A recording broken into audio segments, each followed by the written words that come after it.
What's up, everybody? Welcome to Podcast Now. I'm Alex, and in this video, I want to talk about the Xbox Game Showcase. Just try to go through my quick thoughts without picking maybe any one of these. Look, there are a lot of games that Xbox showed. I thought it was a very compact, maybe hour, 45 minutes, and I mean the theme of it all, right? Game Pass. That continues to be the message, and I liked their sometimes they actually had spicier messages, right? Like Phil Spencer comes out and says, look, we are done with the Call of Duty garbage. We're putting it everywhere at all times.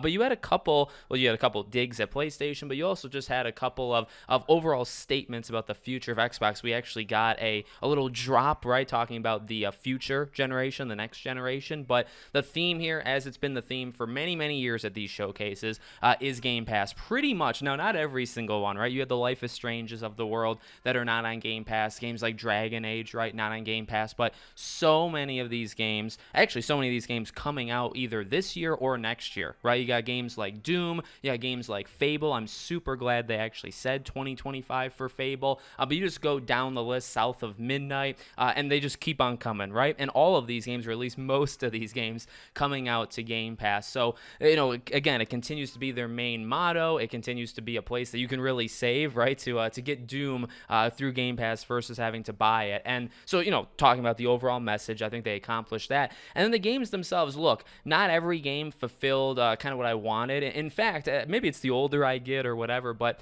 whenever a game just shows a cinematic, especially the last couple of years, I tend to almost completely check out. It's cool that it's announced, right? Like there's a cool factor there, but overall, it's nothing that gets me overly excited just because you don't actually see anything. So in that way, I was actually really glad to give some examples. Doom, it actually had the gameplay attached to it. And I thought it looked phenomenal. South of Midnight, I was really almost surprised that game got gameplay in the way they did, and I think that game looks really, really cool. Maybe a game on the other side of things in terms of Dragon Age, right? Like I can get excited for Tuesday, right, where they're going to show the gameplay in detail, but you can only get so excited for a cinematic. Seeing Metal Gear 3, again, not on Game Pass, but for this to be a mixture of cinematics and then also gameplay, the game looked absolutely, like, it just looked phenomenal. I'm really, really happy actually with how that game looks. Continuing to see updates on Flintlock and actually getting a date of July 18th. Like I said, you got games like Sea of Thieves Season 13, Starfield coming out later this year. A lot of games would either say, this year, 2024, or they would, I guess, say 2025, right? A couple, look, I wasn't like overly mad, but I am slightly disappointed. Indiana Jones, there was a good amount of stuff there. I think they basically showed us a whole cutscene at one point there, right? Gameplay continues to look solid, but overall, I would have preferred to see more gameplay than cinematics. They showed a ton of cinematics, and just 2024, right? Just 2024. And it's the same thing for Avowed. You kind of got a story cinematic trailer, but it was mixed in with plenty of gameplay. But that 2024, and it's like, Avowed is Avowed an October, November game. You should give a date for that, right? So, those things were there, throughout this show. But beyond those gripes of, some games I kind of thought they were just going to say the actual date, like Indie and like Avowed. But again, it almost gets balanced out for like Doom. You show it, you actually show gameplay, and you show a year of next year. Fable, same thing. A couple of surprises, I guess, in that way. And then actually ending the entire thing with Gears of War, and they finally freaking are not afraid to say war anymore. It's normally just Gears, the last couple of them, but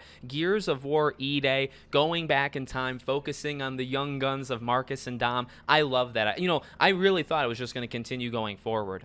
Where would they go forward? I didn't really know, but I kind of figured it would just be Gears of War 6, right? To go back, E-Day, such a big, in terms of lore, pretty darn big for the universe that is Gears. I love it. I absolutely love it. Now, you can't get too excited, right? This is actually one of those examples. It looked cool. I think the premise of it is what sells it on me, but you don't see gameplay, right? Now, it's on Game Pass. You don't know a year. I assume it's 2026, but looks really cool. Idea of it, or like when the time period is awesome, but you don't see gameplay. So, here and there, slight disappointments, I guess, but overall, my prediction that this was going to be the best show of the three of them, at least so far, right? Summer Game Fest, Xbox, PlayStation.